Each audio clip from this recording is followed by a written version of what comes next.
Pandian stores promo வெளியாயிருச்சு. எல்லாருமே பார்த்திருப்பீங்க. Pandian stores 2 director ரொம்பவே ஸ்லோவா இருக்காருங்க. மயிலோட அம்மா போலீஸ் ஸ்டேஷன்ல போய் கம்ப்ளைண்ட் கொடுத்தப்பவே அவ்வளோ பேருக்கும் தெரியும் மயிலோட அம்மா கண்டிப்பா 80 பவுன் தங்க நகை தான் கொடுத்தோன்னு சொல்லுவாங்கன்னு நிறைய பேர் கமெண்ட்ல போட்டிருந்தாங்க. 80 பவுன் தங்க நகையை தான் நாங்க கொடுத்தோம், அது எப்படி கவரிங் நகையா மாறிச்சுன்னு கண்டிப்பா பாக்கியம் கேட்பாங்கன்னு போட்டிருந்தாங்க.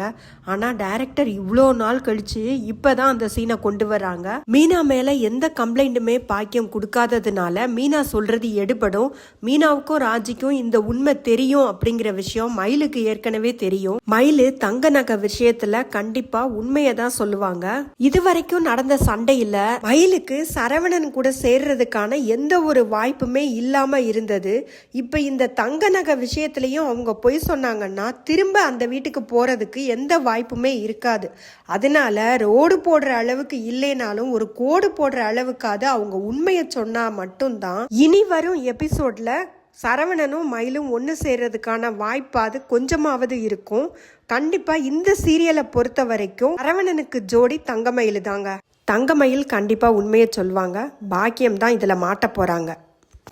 தங்க நகையை பத்தி ராஜியாவது கதிர்கிட்ட சொல்லிட்டாங்க. ஆனா மீனா செந்தில் கிட்ட இன்னும் சொல்லவே இல்லை. அதனால மீனா ராஜிக்கு தெரிஞ்சது கூட நம்மளுக்கு தெரியலையே அப்படின்னு பாண்டியன் குடும்பத்துல இருக்கிற மத்த எல்லாருக்குமே மீனா மேலையும் ராஜி மேலையும் ரொம்பவே கோபம் வர்ற மாதிரி தான் எடுப்பாங்க. இப்படி ஒரு ஃப்ராடு குடும்பத்துல இருந்தா சரவணனுக்கு பொண்ணெடுத்தோம் அப்படின்னு பாண்டியனுக்கு அதிர்ச்சி இல்லையே, மயக்கம் போட்டு விழுந்துருவாரு. இத்தனை நடந்தும் இன்னும் குழலி மட்டும் இங்க வரவே இல்லை.